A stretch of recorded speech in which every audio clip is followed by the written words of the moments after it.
स्वागत है आप सभी का आपके अपने YouTube चैनल वीडिया ग्रुप में। तो आज की मेरी वीडियो अगले 2 से 3 महीने तक काम आने वाली है, तो इसीलिए पूरे ध्यान से सुनिएगा और वीडियो को अंत तक देखिएगा, क्योंकि अगर इसमें जो जितनी भी न्यूज़ दी हैं वो बहुत ही इम्पोर्टेंट न्यूज़ हैं और आगे आने वाले टाइम में अगले हफ्ते के लिए और अगले 1 से 2-3 महीने के लिए आपको ये वीडियो में जो मैं बताऊंगा वो सच होता हुआ दिखाई दे सकता है। तो इसीलिए वीडियो में अंत तक बने रहिएगा। चैनल को अगर सब्सक्राइब नहीं किया है तो चैनल को सब्सक्राइब कर लीजिएगा। और शुरू करते हैं आज की इस वीडियो को।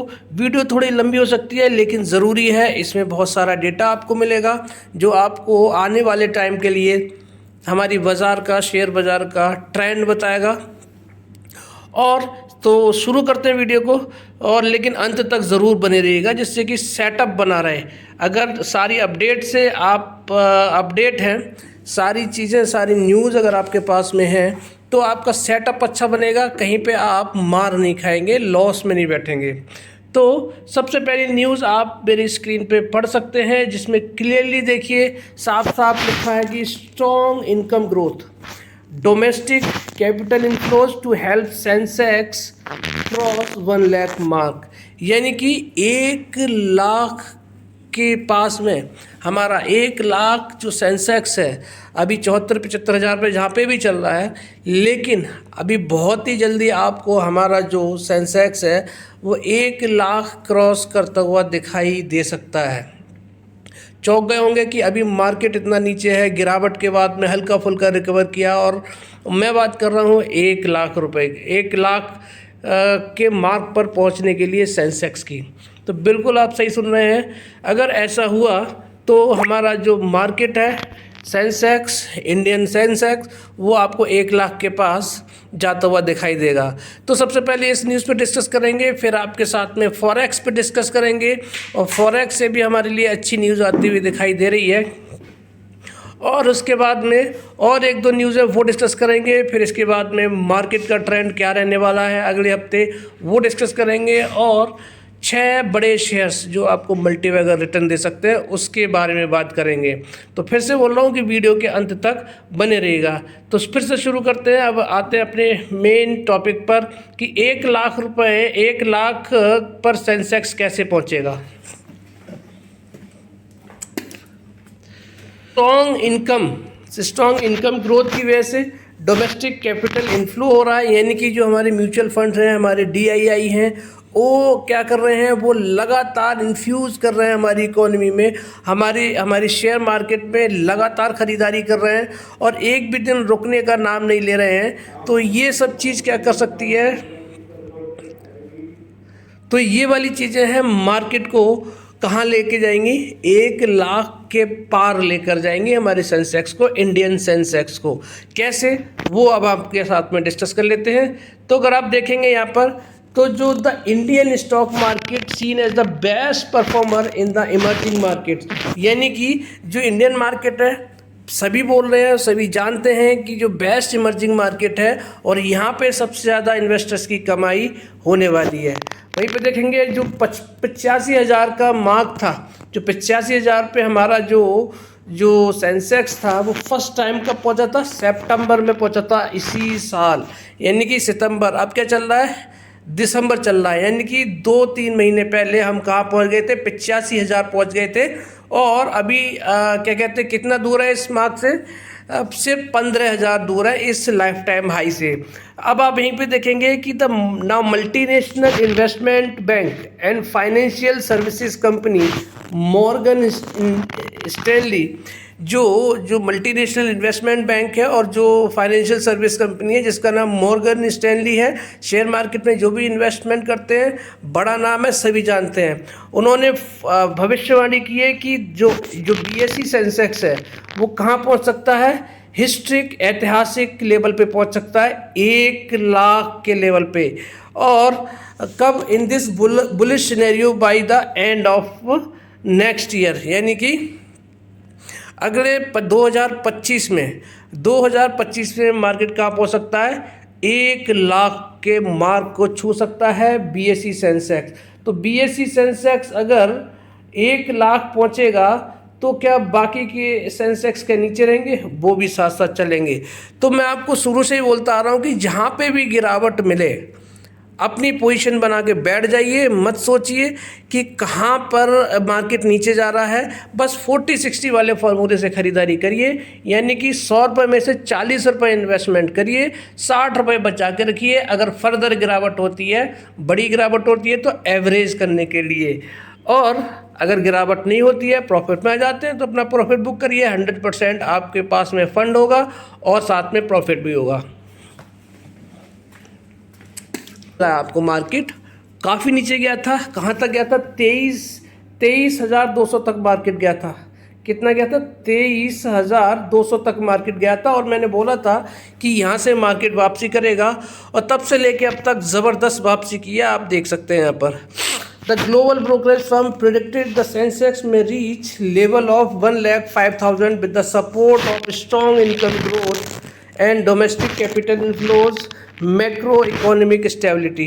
कारण इन्होंने बता दिए मॉर्गन स्टैनली ने कि 1,05,000 तक पहुंच सकता है क्या हमारा सेंसेक्स, किसकी वजह से? स्ट्रॉन्ग इनकम ग्रोथ की वजह से, डोमेस्टिक कैपिटल इनफ्लो यानी कि FDI हमारी जो है मैक्रो इकोनॉमिक स्टेबिलिटी, इकोनॉमी हमारी जो क्या है वो एकदम स्ट्रॉन्ग है, रोबस्ट है, तो इकोनॉमी में कोई कमी नहीं है।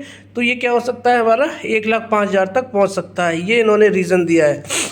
जब सेंसेक्स ने 85,000 का मार्क क्रॉस किया था तो जो इकोनॉमिस्ट थे कंट्री में, उन्होंने क्या किया था? इसी तरह के प्रेडिक्शन दिए थे।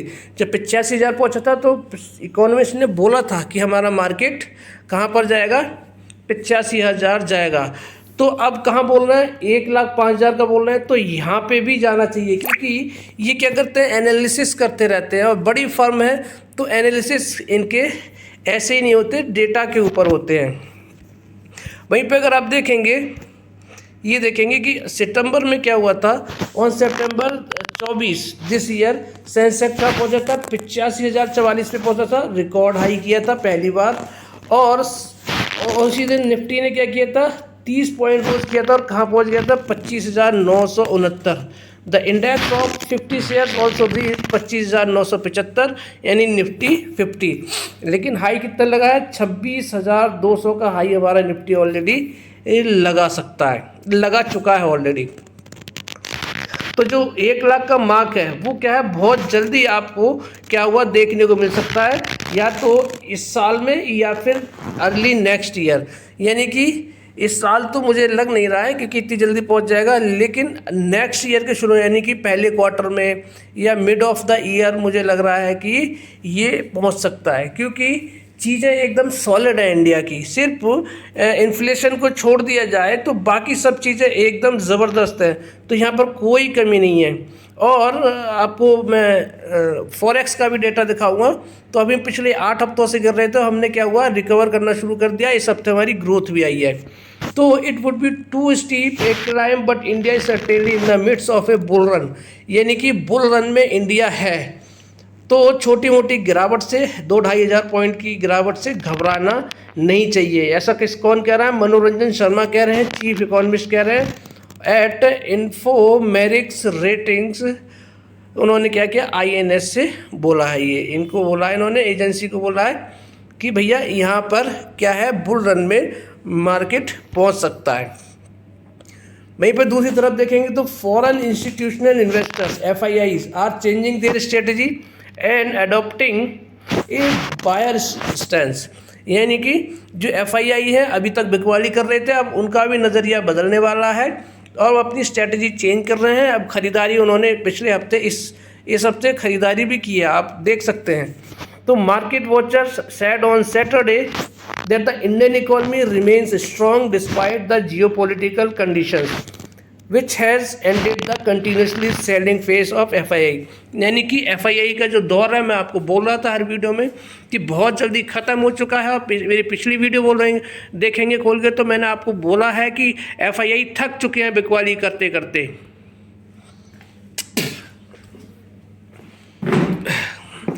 तो FII क्या हो चुके हैं?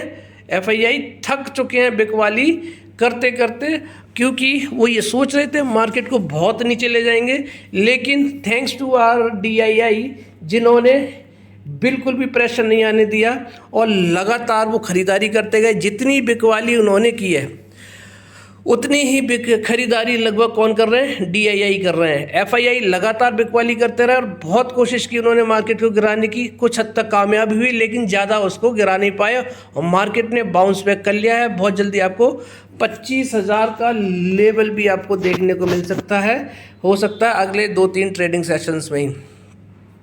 तो आप देख सकते हैं यहाँ पर पूरी तरह से कि जो अकॉर्डिंग टू सिद्धार्थ खेमका और Motilal Oswal financial services limited FII क्या हो रहे हैं, December on a positive note पे उन्होंने शुरू किया है, providing a significant boost to market sentiment. इस हफ्ते से आपने देखा है कि वापस खरीदारी करनी शुरू कर दी है। Due to ongoing boom in the Indian stock market, the market cap of the Bombay stock exchange has also increase tremendously. BSE काफ़ी बड़ा है, तो मार्केट कैप जो है BSE का कहाँ हो गया है, उन्होंने 450 लाख करोड़ का पहुंच गया है। In the last 3 trading sessions में अगर आप देखेंगे, both Sensex and Nifty have given A return of more than 4%।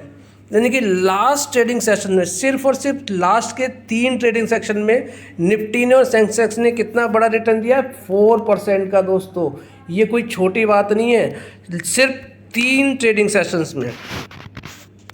तो इस पीरियड में क्या है, मार्केट कैप BSE का कहाँ पहुँच गया, 10 लाख करोड़ पहुँच गया है। यानी कि कितने, सिर्फ लास्ट के 3 ट्रेडिंग सेशन में।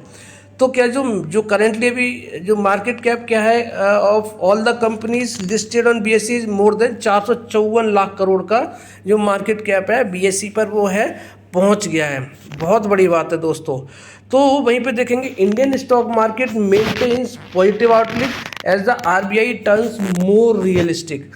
यानी कि अभी जो आपने देखी होगी फॉरेन जो MPC मीट हुई थी उसमें भी क्या हुआ है, उनका भी नज़रिया क्या है, पॉजिटिव दिखाई दे रहा है। Indian stock market maintains positive outlook as RBI turns more realistic. यानी कि वो हकीकत से काम करते हुए नज़र आ रहे हैं। Amid a positive turnaround from foreign FII to India, the Indian stock market maintained a positive outlook throughout the week। यानी कि पूरे हफ्ते क्या रहा, पॉजिटिव आउटलुक रहा। और पिछले हफ्ते की फ्राइडे सैटरडे की वीडियो में मैंने आपको बोला था कि जो हमारे फॉरेक्स हैं वो ज़्यादा गिरे नहीं है और इसलिए इस हफ्ते ज़्यादा हमारी मार्केट पे फ़र्क नहीं पड़ना चाहिए और मार्केट को क्या करना चाहिए, रिबाउंड करना चाहिए। और मार्केट ने बिल्कुल वैसा ही किया, क्योंकि the core sector output in October and stability in the service PMI data showed sign of recovery. क्या रीजंस रहे उसके, कि जो रिकवरी जो PMI डेटा आया है वो स्टेबिलिटी आई है सर्विसेज में, PMI डेटा में वो क्या है, रिकवरी के साइन दिखाए हैं। एक्सपर्ट ने कहा सैटरडे को FII returning to India in expectation of a dovish monetary policy by the reserve bank of India also supported the sentiment. जो हमारी MPC मीटिंग दी है उसमें पॉजिटिव आउटलुक दिया है, जिसकी वजह से क्या हो रहे हैं, जो FII है वो वापसी कर रहे हैं। तो अब आप देखेंगे यहाँ पर कि जो RBI turns more realistic with A revision on it's growth forecast for financial year 25। कैसे उन्होंने क्या किया है, CRR कैश रिजर्व रेशियो को क्या कर दिया है, रिड्यूस कर दिया है बाई 50 BPS पॉइंट। तो RBI ने फिर दोहरा दिया है कि that maintaining macro economic stability remains crucial. Vinod Nair ने कहा, head of research Geojit financial services. तो आप यहाँ देख सकते हैं कि जो CRR है कैश रिजर्व रेशियो वो उसको क्या किया है, 50 बेसिस पॉइंट से कम किया है, जिसकी वजह से FII क्या हो गए, पॉजिटिव हो गए हैं। तो फ्राइडे को क्या हुआ है, फ्लैट बंद हुआ है। सेंसेक्स कहाँ सेटल हुआ है, 81,709 पर। जो निफ्टी ने कहाँ एंड किया है, 24,677 पर। और Nifty is holding study above crucial 24,650 support. यानी कि जो 24,650 सपोर्ट है उसके ऊपर ही क्लोजिंग दी है और वहाँ पर क्या कर रहा है, होल्ड भी कर रहा है अपने आप को। ये बहुत अच्छी बात है दोस्तों। तो जो RBI की जो MPC मीट आई थी वो क्या, ये एक पॉजिटिव टर्न अराउंड दिया है शेयर मार्केट के लिए और FII के लिए। The primary trend remains positive. अभी हम दोस्तों किस पे बात कर रहे हैं? मॉर्गन स्टैनली की रिपोर्ट मैंने बता दी, उन्होंने बता दिया है कि 1 लाख के पास में BSE सेंसेक्स जा सकता है। और अब हम किसकी बात कर रहे हैं? RBI की MPC मीट की। तो primary trend remains positive, Nifty trades near the upper band and the of the Donchian channel which is trending higher, यानी कि बुलिश मोड में चल रहा है और ऊपर की तरफ ही सिग्नल दे रहा है। A signal of potential bullish momentum, यानी कि मार्केट ऊपर ही जाने वाला है। ओम मेहरा कहते हैं टेक्निकल एनालिसिस सैमको सिक्योरिटीज़ के। तो वहीं पे इंडिया का जो वोलेटिलिटी विक्स है, इंडिया वोलेटिलिटी इंडेक्स है, वो क्या है? रिमेन सबड्यूड, होवरिंग बिलो 15 का मार्क, 15 के से नीचे ही ट्रेड कर रहा है। कौन? India VIX. जिससे क्या बता रहा है वो? कि एक contraction in volatility and reduced fear in the market, यानी कि ये हमें साफ संदेश दे रहा है कि जो विक्स 15 के नीचे ट्रेड कर रहा है, वो ये कह रहा है कि जो फियर इंडेक्स है, जो फियर है इन्वेस्टर्स के बीच में, वो कम हुआ है। पता है कि दोस्तों कि फियर कितना है इन्वेस्टर्स के बीच में, फियर कितना है? तो जो फियर है वो क्या हुआ है? कम हुआ है। वोलेटिलिटी को क्या हुआ है? कम किया उसने। तो मार्केट में डर खत्म हो रहा है, इसीलिए जब डर खत्म होगा तो लोग क्या करेंगे? इन्वेस्ट करेंगे। Investors are now accumulating the momentum stocks as the expected pickup in the government capex may provide some impetus to infra capital goods, realty, cement and metal industries। इन वाली जो सेक्टर्स हैं, यानी कि मेटल इंडस्ट्री पर, cement पर, reality पर और capital goods पर, इन पर फोकस करके चल सकते हैं। यहाँ पर इन्वेस्टमेंट करके जा सकते हैं, क्योंकि जो गवर्नमेंट का है वो क्या है? कैपेक्स को बढ़ाने का जो उनका टारगेट है, उसी के हिसाब से क्या कर रहे हैं वो? ये इस बार क्या ये वाले सेक्टर्स क्या रख सकते हैं? लाइमलाइट में रख सकते हैं। इनमें बड़ी तेज़ी देखने को मिल सकती है। और क्या कर रहे हैं इन्वेस्टर्स? क्या कर रहे हैं? अपने उसको स्टॉक्स को एक्यूमुलेट कर रहे हैं, यानी कि बढ़ा रहे हैं अपने स्टॉक्स को, जोड़ते जा रहे हैं अपने पोर्टफोलियो में, क्योंकि इसमें फ्यूचर दिखाई दे रहा है। गवर्नमेंट का फोकस है दोस्तों। अब वहीं पे देखेंगे इन्फ्लेशन, दो स्लाइटली हायर, इन्फ्लेशन हायर है, जो मैंने पहले बताया था, हल्की फुल्की हायर है। जो RBI का बैंड है, टॉलरेंस बैंड है, उसके ऊपर है। May continue to remain under control, उसमें भी लगाम लग सकती है। क्यों? क्योंकि सॉइल मॉइस्चर कंटेंट है, रिजर्वोयर लेवल्स हैं, सीजनल विंटर वेजिटेबल्स हैं, प्राइस करेक्शन है। सजेस्ट कि जो फूड इन्फ्लेशन है मे शो डिक्लाइनिंग, यानी आगे आने वाले टाइम में क्या हो सकता है? इन्फ्लेशन में भी गिरावट आ सकती है। और इन्फ्लेशन में गिरावट आएगी तो मार्केट ऊपर जाता हुआ दिखाई देगा। आगे क्या हो सकता है? Market direction will be influenced by the release of US payroll and US CPI inflation data which will give some insights into the Fed's December meeting, यानी कि थोड़ा बहुत असर क्या डाल सकता है? US का डेटा डाल सकता है, जिसमें US का पेरोल डेटा आने वाला है वो दिसंबर एंड में। और जो CPI इन्फ्लेशन है वो ही हल्का फुल्का असर डालता हुआ नज़र आएगा। अच्छा आएगा तो वो पॉजिटिव में रहेगा, और नेगेटिव आता है तो नेगेटिव मोड में रहेगा। तो आप यहाँ देख सकते हैं कि हमारे लिए सब कुछ है, इंडियन मार्केट के लिए सब कुछ क्या है? पॉजिटिव है। तो इसीलिए क्या है, मैं आपको पिछली वीडियोस में अपनी यही बोलता आ रहा हूँ कि आपको जितनी गिरावट मिल रही है उसमें एक्यूमुलेट करिए, पोजीशन बढ़ाइए अपनी। और ये क्योंकि इंडिया का फ्यूचर बहुत ज़्यादा इमर्जिंग मार्केट है दोस्तों। पहले ही आपको बोला है मैंने कि जहाँ गिरावट मिल रही है आप क्या करिए? एक्यूमुलेट करिए, एवरेज करना शुरू करिए। आप मेरी पहली वीडियोस को देख लीजिए, 40-60 वाला फार्मूला मैं इसीलिए बोलता हूँ।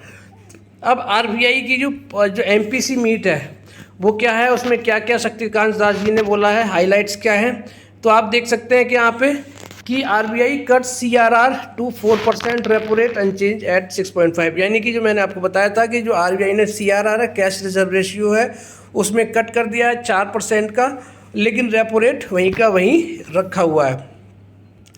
Earlier this morning the monetary policy committee, यानी कि फ्राइडे को जो थी, उसमें क्या है, रिजर्व बैंक ऑफ इंडिया ने क्या किया है, रेपो रेट को अनचेंज किया है लगातार 11वीं बार। पिछले 11 महीने से क्या है, ये पॉलिसी क्या है, अनचेंज है, वहीं की वहीं है, कोई बदलाव इसमें नहीं किया है। And slash cash reserve ratio को 4% से क्या कर दिया गया है, घटा दिया है, यानी कि 50 बेसिस पॉइंट से, जिसको मार्केट ने क्या लिया है, पॉजिटिव लिया है। वहीं पे आप देखेंगे तो वी के Vijay Kumar chief investment strategist हैं जियोजित फाइनेंशियल सर्विसेज के। उन्होंने क्या है कि monetary policy has delivered exactly what the economy and markets need in the present context, यानी कि अभी के हिसाब से जो मार्केट को चाहिए वही उन्होंने क्या किया है, हमारी आरबीआई ने हमें क्या किया है, अपनी एमपीसी मीट में किया है, जो सीआरआर 4% से यानी कि 50 बेसिस पॉइंट से घटाया है। तो बहुत ही सही कदम है आरबीआई का। The governments emphasis on price stability is appropriate given the elevated level of inflation, यानी प्राइस स्टेबिलिटी पर उन्होंने फोकस किया है। कब? जब इन्फ्लेशन बढ़ रही है तब। तो यानी कि इसका स्वागत किया है इन्वेस्टमेंट जो चीफ इकोनॉमिस्ट हैं, चीफ इन्वेस्टमेंट स्ट्रेटेजिस्ट हैं, उन्होंने क्या किया, इसका स्वागत किया है। और जब ये लोग स्वागत करते हैं, जब इसको पॉजिटिवली लेते हैं, तो मार्केट हमेशा ऊपर जाता है। तो आप देखेंगे तो डिसीजन जो लिया है सीआरआर को 50 बेसिस पॉइंट से कट करने का, वो क्या क्या, injection of 1.16 trillion of liquidity into the system will ease the liquidity constants and more importantly reduce banks cost of fund, यानी कि कितना बढ़िया डिसीजन है ये। कम करने से कितना फ़ायदा हुआ है आप देखेंगे तो 1.16 ट्रिलियन ऑफ लिक्विडिटी क्या हुआ सिस्टम में, क्या किया, इन्फ्यूज़ की है, जो क्या करेगी, लिक्विडिटी को के बीच में जो रोड़े बन रहे थे उसको कम करने में ये मदद करेगा। और क्या करेगा, बैंक की कॉस्ट को कम करेगा। From the market perspective, there is an excellent policy response. Banking stocks will remain resilient, he said. यानी कि बेहतरीन पॉलिसी, एमपीसी पॉलिसी इस बार आरबीआई ने दी है। तो RBI has decided to keep repo rate unchange किया है 11th लगातार 11वीं बार।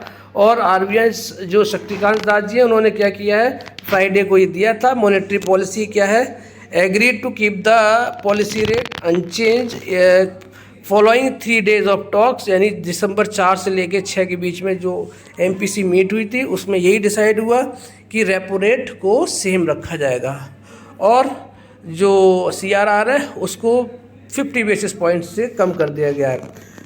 तो आप देख सकते हैं कि जो मॉनेटरी पॉलिसी कमेटी है वो क्या कर रही है, वो कैसे वोट किया उन्होंने, 6 में से 4 में क्या किया है, वो उन्होंने क्या किया है, रेपो रेट को कहाँ पर 6.5% पे ही रखा है, सेम रखने के लिए बोला गया है जो वोट डले हैं। While the SDF rate remains at 6.25 and MSF rate 6.75। तो जो सेंट्रल बैंक इंस्टेंस है वो क्या है, न्यूट्रल है। जो MPC unanimously voted to maintain its neutral policy position indicating cautious approach to the current economic situation. अभी के हिसाब से जो फैसला लिया गया है, बेहतरीन फैसला लिया गया है हमारी आरबीआई द्वारा। अब आप यह देखेंगे कि हमारे लोन पर और ईएमआई पे क्या फ़र्क पड़ेगा। For the borrower the decision means that there will be no immediate respite in the house loan equity. EMI में क्या रहेगा, अभी कोई राहत उनके लिए नहीं है ये, क्योंकि जो rate reduction cycle is still on hold, यानी रेट कम करने का फैसला अभी क्या है, होल्ड पर कर दिया गया है। तो इसलिए क्या है, ईएमआई में अभी कोई भी राहत मिलने वाली नहीं है। जो बोरोवर्स ऑफ होम लोन्स है will continue to pay same interest rate unless rates are reduce. तो ईएमआई पे करने वालों के लिए, होम लोन वालों के लिए अभी कोई भी राहत नहीं देखने मिल रही है। वहीं पे मोहित मल्होत्रा हैं, फाउंडर हैं और सीईओ हैं किसके, नियोलाइफ। उन्होंने क्या कहा है, RBI decision to hold repo rate क्या है, ये पॉजिटिव साइन है रियल एस्टेट सेक्टर के लिए। क्यों? क्योंकि इसमें क्या होगा, स्टेबिलिटी आएगी, इंटरेस्ट में वो क्या करेंगे, ये ड्रीम होम पॉसिबल करवाएंगे। तो जो रियल एस्टेट सेक्टर है उसके लिए बहुत ही अच्छा डिसीजन है। तो we expect this to translate into increased buyer confidence and positive impact on home buying decision. This in turn will encourage new age fund and development companies to fuel further investment in the real estate sector। तो क्या होगा, to its overall health and India's economic wellbeing. तो यानी कि real estate sector के लिए अच्छा decision बताया गया है। तो यहाँ से क्या है, यहाँ से भी हमारे लिए पॉजिटिव न्यूज़ है। तो यानी कि दो मैंने आपको बताई है, एमपीसी मीट का बताया है और क्या है मॉर्गन स्टैनली की जो 1 लाख वाली जो न्यूज़ है, 1 लाख सेंसेक्स पहुँचेगा वो वाली। तो क्या है हमारे लिए सब कुछ पॉजिटिव है। एमपीसी मीट को भी जो इन्वेस्टर्स हैं उन्होंने पॉजिटिव लिया है और जो बड़े बड़े जो फंड हाउसेस हैं उन्होंने भी पॉजिटिव लिया है। जो आपके जो ब्रोकर्स हैं उन्होंने भी पॉजिटिव लिया है।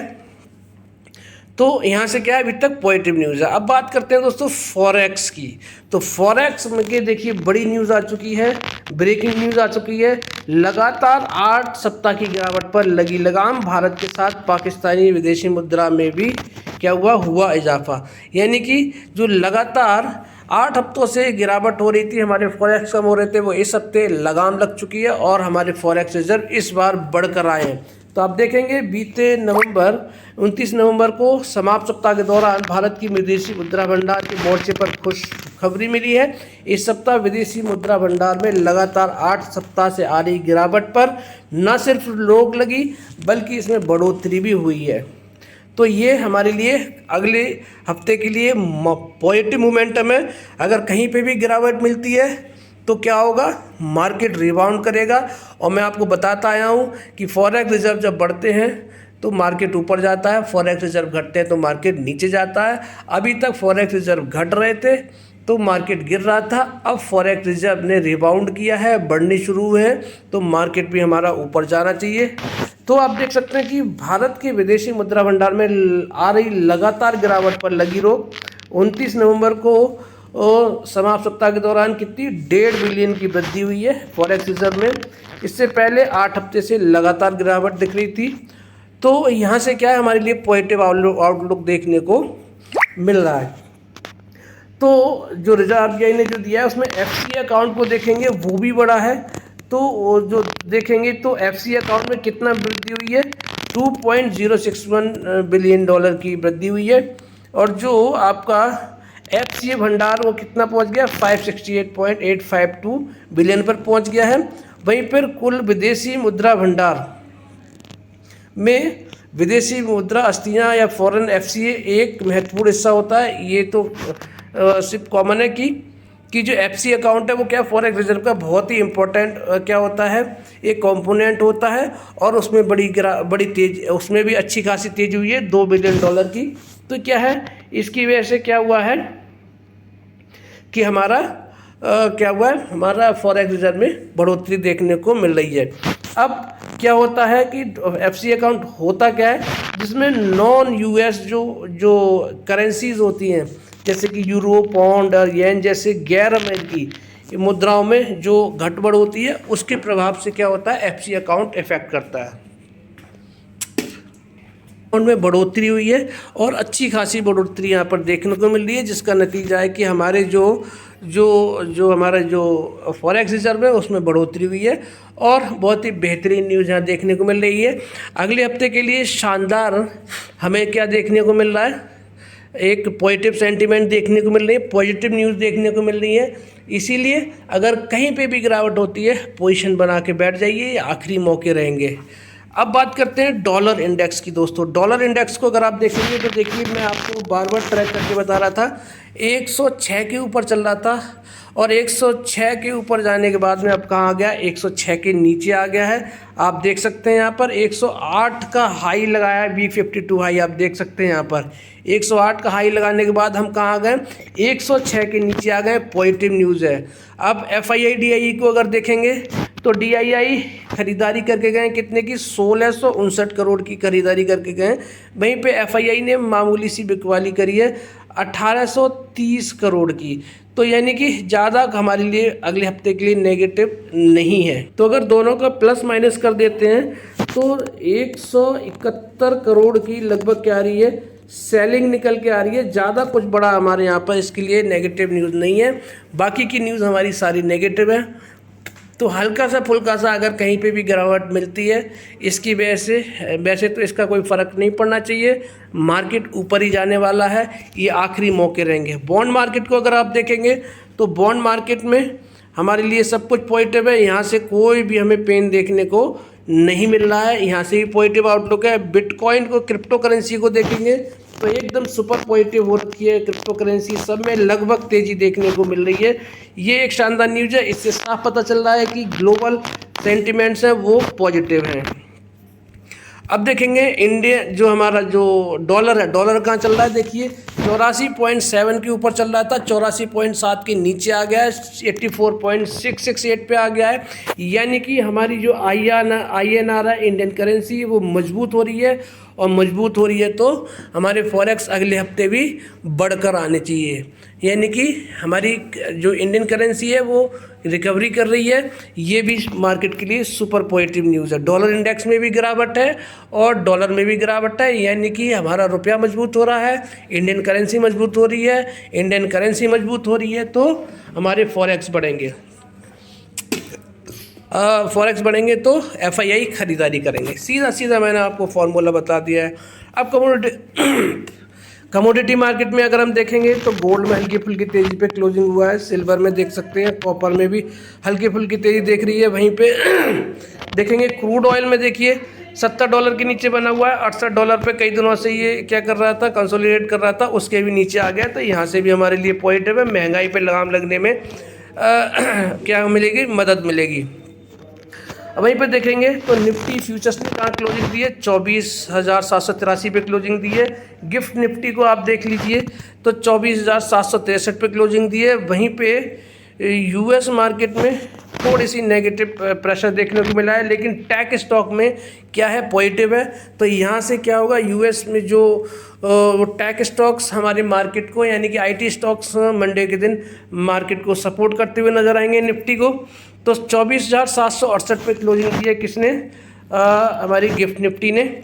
और इंडेक्स ने कहाँ क्लोजिंग दी है, 24,677। तो कितना डिफरेंस आ रहा है, 24,677 और 24,768, यानी कि 9, यानी कि 93 पॉइंट का यहाँ पर हमें देखने को मिल रहा है। क्या 93 पॉइंट का अपसाइड की तरफ हमें देखने को मिल रहा है, किसका, गिफ्ट निफ्टी का ट्रेंड, यानी कि ज़्यादा है गिफ्ट निफ्टी। तो कल मंडे के दिन हम पॉजिटिव खुलने वाले हैं, और मंडे के दिन पॉजिटिव खुलने वाले हैं। हमें मार्केट को अगर हल्की फुल्की पॉजिटिव खुलने के बाद में हल्का फुल्की गिरावट होती है तो वो मौका रहेगा हमें ख़रीदारी करने का।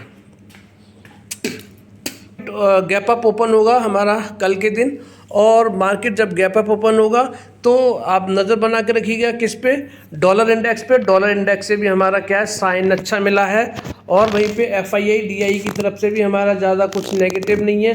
तो डॉलर इंडेक्स और बॉन्ड मार्केट से भी कोई प्रेशर नहीं है, तो क्या होगा, मार्केट ऊपर सस्टेन भी कर सकता है गैप अप के बाद में। नज़र बना के रखिएगा बॉन्ड मार्केट पे। बॉन्ड मार्केट अगर रेड में नज़र आ रहा है और डॉलर इंडेक्स और डॉलर रेड में नज़र आ रहे हैं, तो क्या है, मार्केट ऊपर के लेवल पर सस्टेन करेगा और 25,000 के लेवल को छूने की, 25,000 के लेवल तक जाने की कोशिश भी कर सकता है। तो ये एक क्या है, और ये तो हो गया क्या कल के दिन के लिए। और अगला हफ्ता भी पॉजिटिव रहना चाहिए, क्योंकि फॉरेक्स हमारे बढ़कर आए हैं, और आने वाले टाइम में, यानी कि एंड ऑफ दिस ईयर या फिर अर्ली नेक्स्ट ईयर में क्या होगा, मार्केट में तूफानी तेज़ी आपको देखने को मिल सकती है। आपने मॉर्गन स्टैनली की रिपोर्ट भी देखी होगी, MPC रीट का पॉजिटिव, MPC मीट का पॉजिटिव आउटकम है, फॉरेक्स रिजर्व बढ़ के आए, तो सब कुछ पॉजिटिव है। अब बात करेंगे, देखिए अब ट्रेंड क्या रहा उस दिन, फ्राइडे को 24,670 पे क्लोजिंग दी है, 30 पॉइंट की गिरावट के साथ में, लगभग फ्लैट मान सकते हैं इसको। तो पिछली क्लोज कितना था, 24,708 का था, ओपन हुआ था 24,729 पे, गैप अप ओपन हुआ, लो लगाया 24,620 का, यानी कि 24,650 के ज़्यादा नीचे नहीं गया ये, यानी कि जो सपोर्ट है हमारा 24,650 का, उसके ज़्यादा नीचे नहीं गया, और हाई लगाया 24,751 का। तो क्या है, मार्केट अगर कहीं पे भी गिरता है तो वो एक मौका रहेगा, ध्यान रखिएगा। बात करते हैं टाटा पावर की, 5-6 स्टॉक्स की बात करते हैं अब हम। तो टाटा पावर दोस्तों सुपर बुलिश हो चुका है, बड़ी तेज़ी आपको देखने को मिल रही है। आप देख सकते हैं कि जो हमारा निफ्टी है, निफ्टी क्या हुआ है, हमारा गिरावट में बंद हुआ है, लेकिन ये 2% की बड़ी तेज़ी के साथ में गिरावट हुआ है 439 पे, और 442 का हाई लगाया है। अब इसका अगला टारगेट दोस्तों क्या है, 458 या फिर 460 और इसके ऊपर निकलता है तो सीधा 490 तक के पहुंचने की संभावना बढ़ गई है अब इस स्टॉक की। और मैं तो आपको बोल रहा था जब 400 के लेवल पे गया था दोस्तों, खरीदारी करके बैठ जाइए, फिर लाइफ टाइम हाई से ज़्यादा दूर नहीं है, 54 रुपये दूर है। और आप देख सकते हैं इसका चार्ट, तो चार्ट को देखेंगे, चार्ट में पॉजिटिव मोमेंटम आ चुका है। ये देखिए ये क्या है, मूविंग एवरेज एक्सपोनेंशियल वाली लाइन और एक कैंडल वाली बहुत ऊपर जाकर निकल चुकी है। और 60 पे इसका है RSI, आप देख सकते हैं यहाँ पर। तो यहाँ से भी क्या है, पॉजिटिव है। और जो आपकी जो सपोर्ट और रेजिस्टेंस वाली लाइन है इसके बीच में आ चुकी है, बिल्कुल बीच में आ चुकी है। बहुत ही जल्दी आपको एक बड़ी तेज़ी से स्टॉक में देखने को मिल सकती है। तो इसीलिए अभी भी मैं बोल रहा हूँ कि अभी भी दोस्तों इस स्टॉक में मौका है। बहुत जल्दी आपको 490 और 530 550 के टारगेट इस स्टॉक में देखने को मिल सकते हैं अगर मार्केट का पॉजिटिव आउटलुक रहता है तो। बात करते हैं जम्मू एंड कश्मीर बैंक की। JNK बैंक दोस्तों 90 रुपये के लेवल से मैं आपको खरीदने के लिए बोल रहा हूँ। आज 106 पे आ चुका है, 109 रुपये 55 पैसे का आप देखेंगे तो इसने क्या किया, हाई लगा दिया है। और बहुत जल्दी आपको 125 या 132 के टारगेट इस स्टॉक में देखने को मिल सकते हैं। प्रीवियस क्लोज कितना था, 106 का, और 104 रुपये 95 पैसे का इसने लो भी लगाया है। और लाइफ टाइम आई कितना है, वीक 52 आई 152 रुपये का है। और इसको चार्ट को देखेंगे तो आप पूरी तरह से देखिए, यहाँ पर आपको डब्लू पैटर्न नज़र आ रहा है दोस्तों। जैसे ही इसके ऊपर निकलेगा एक बड़ी तेज़ी आपको इस स्टॉक पे भी देखने को मिलेगी। अगर यहाँ से ब्रेकआउट हो जाता है तो आपको एक बड़ी तूफानी तेज़ी देखने को मिलेगी। वो मैं क्यों बोल रहा हूँ, वो इसलिए बोल रहा हूँ, ये देखिए यहाँ पर ये वाली जो लाइन है, जैसे ही इस लाइन को क्रॉस करेगा 109 के ऊपर 110 पे जाएगा तो फिर ये जो वाला जो है, ये वाला जो यहाँ पर है, यहाँ से फिर ये बड़ी तेज़ी है, एकदम तूफानी तेज़ी है, एकदम शार्प बिल्डिंग खड़ी हुई है यहाँ से। ये देखिए ये क्या है, आपको बड़ी तेज़ी की तरफ ले जाता हुआ दिखाई देगा 125-30 की तरफ। तो इसीलिए नज़र बना के रखिए, अभी भी खरीदारी का इस स्टॉक में मौका है। बहुत छोटा स्टॉक है और बहुत बड़ी तेज़ी आपको इस स्टॉक में देखने को मिल सकती है। IRFC में कब से बोल रहा हूँ दोस्तों चीख के कि भैया खरीदारी कर लो, 159 पे आ चुका है। 130 के आसपास जब था तब मैंने बोला था कि 140-150 का क्रूशियल वो जो है कंसोलिडेशन है और वहाँ पर लोगों की बाइंग आ जाती है। और बाइंग के बाद में इसमें कंसोलिडेशन के बाद में बड़ी तेज़ी आती है।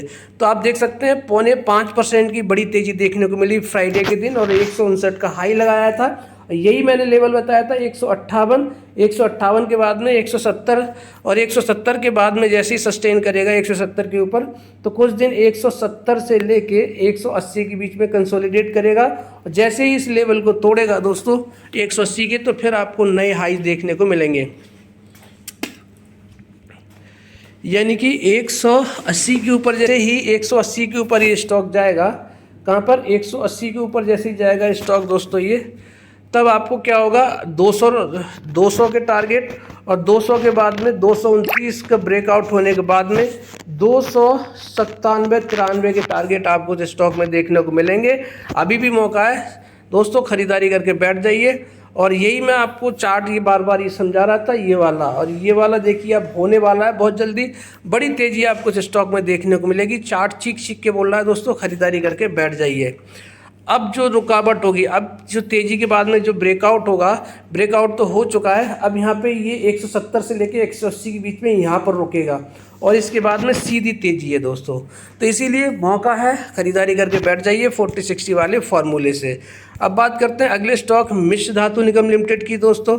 इसके लिए भी बड़े टारगेट आ चुके हैं। 305 से बोला था मैंने खरीदारी कर लीजिए, 392 तक जा चुका है 305 से लेके। और अब जो टारगेट है वो 420 का शॉर्ट टर्म में टारगेट देखने को मिल रहे हैं। करीब 14 से 15 दिन में आपको 420 के आसपास आपको ये स्टॉक दिखाई देगा। मैंने बोला था ज़बरदस्त स्टॉक है, तो इसीलिए अब कंसोलिडेशन कर रहा है 375 से लेके 392, यानी कि जो कंसोलिडेशन चलेगा 375 से लेके 392 और इसके बाद में क्या जाएगा, आपको 420 के लेवल इस स्टॉक में बहुत जल्दी देखने को मिलेंगे। और आप देख सकते हैं मैंने आपको डब्लू पैटर्न की ताकत बताई थी, ये वाली जैसी ब्रेकआउट होगा बड़ी तेज़ी आएगी। देखिए तो ये क्या है, और इसका RSI देखिए कितना आ चुका है, 68 आ चुका है। ये देखिए। तो क्या है, अब बहुत जल्दी, क्योंकि जो RSI थोड़ा सा इसको कम करेगा, इसी कम करने के लिए 1-2 दिन 3-4 दिन यहाँ रहेगा। जैसे ही RSI कम हो जाएगी फिर से आपको बड़ी तेज़ी देखने को मिलेगी। और आपको जैसे ही ये वाला लेवल है 400 वाला, इसके बाद में सीधा 453 है दोस्तों। बहुत जल्दी इस स्टॉक आपको यहाँ पर भी देखने को मिल सकता है। तो मेरे लेकिन इसमें टारगेट है वो कितने हैं, जैसे ही 547 के ऊपर जाएगा आपको 797 के टारगेट इस स्टॉक में देखने को मिल सकते हैं। मेरी वीडियो सेव करके रख लीजिए। बात करते हैं RBL बैंक की। RBL बैंक मैंने 150 के लेवल पे बोला था खरीदारी कर लीजिए दोस्तों। और मैंने आपको ये भी बोला था 175 के रेंज में आना शुरू हो जाएगा, और 175 की भी रेंज में आ गया है। देख सकते हैं यहाँ पे 176 का हाई लगा दिया है। अब इसके लिए अगला लेवल जो है, इसके लिए अगला लेवल कौन सा है, 190 से लेके 200 रुपये का। तो मैंने आपको बोला था खरीदारी कर लीजिए, अभी भी मौका है, खरीदारी करके बैठ जाइए। ये देख सकते हैं आप मूविंग एवरेज एक्सपोनेंशियल वाली जो लाइन है, ये देखिए ये वाली लाइन है, इसको कैंडल वाली लाइन ने ऊपर की तरफ कट कर दिया है, यानी कि स्टॉक पॉजिटिव हो चुका है। RSI देखेंगे, RSI को अगर आप देखेंगे तो देखिए 60 के आसपास है। तो इसीलिए क्या है, स्टॉक बहुत जल्दी बड़ी तेज़ी करने वाला दिखाई दे रहा है। तो अभी भी मौका है, मैं फिर बोल रहा हूँ इस स्टॉक में खरीद लीजिए। 300 का इसका क्या है, वीक 52 हाई है। बात करते हैं स्पेशलिटी रेस्टोरेंट की दोस्तों। ये स्टॉक आपको बार बार मौका दे रहा है, एकदम बड़ी तेजी आएगी इसमें। मिधानी की तरह, मिश्र धातु निगम लिमिटेड जिस तरह से भागता है 10%, 15%, 8%, 7%, वैसे ही इस स्टॉक में बड़ी तेजी आएगी, क्योंकि बहुत लंबा दोस्तों इसमें कंसोलिडेशन हो चुका है। ओपन हुआ था 154 पे, और प्रीवियस क्लोज था 153 का, और 153.25 का इसने लो लगाया, 157 का हाई भी लगाया है। अब मैं आपको इसका चार्ट दिखाता हूँ। सबसे पहले ये देखिए, इसका वीक 52 हाई कितना है, 287। अपसाइड पोटेंशियल बहुत ज़बरदस्त है। अब देखिए इसका जो चार्ट है, चार्ट में देखिए कितना लंबा कंसोलिडेशन है दोस्तों। यहाँ से लेके यहाँ तक ये एक दिन का नहीं है, ये कई सारे महीनों का हो चुका है कंसोलिडेशन। तो इसीलिए क्या है, जैसे ही इस रेंज से ऊपर जाएगा एक बड़ी तेज़ी आपको देखने को मिलेगी। शॉर्ट टर्म में मुझे जो इसके टारगेट नज़र आ रहे हैं वो कितने नज़र आ रहे हैं, 200 रुपये के टारगेट मुझे नज़र आ रहे हैं। अभी कहाँ पर ट्रेड कर रहा है ये, अभी कर रहा है 153 पे, यानी कि 47 रुपये का शार्प प्रॉफिट मुझे इस स्टॉक में दिखाई दे रहा है। तो ये थे मेरे 6 स्टॉक, बड़े 6 स्टॉक, जिसमें आपको मल्टी बैगर रिटर्न देखने को मिलेगा आने वाले टाइम में। तो ये था मेरा आज का एनालिसिस। वीडियो अच्छी लगी तो लाइक शेयर सब्सक्राइब करना मत भूलिएगा, और ध्यान रखिएगा आने वाले टाइम में बहुत भयंकर और तूफानी तेज़ी आपको हमारी शेयर मार्केट में देखने को मिल सकती है। तो मेरी वीडियो के साथ बने रहिएगा, चैनल को सब्सक्राइब कर लीजिएगा। आप सभी का दिन शुभ रहे। जय श्री राम, जय श्री श्याम, राधे राधे।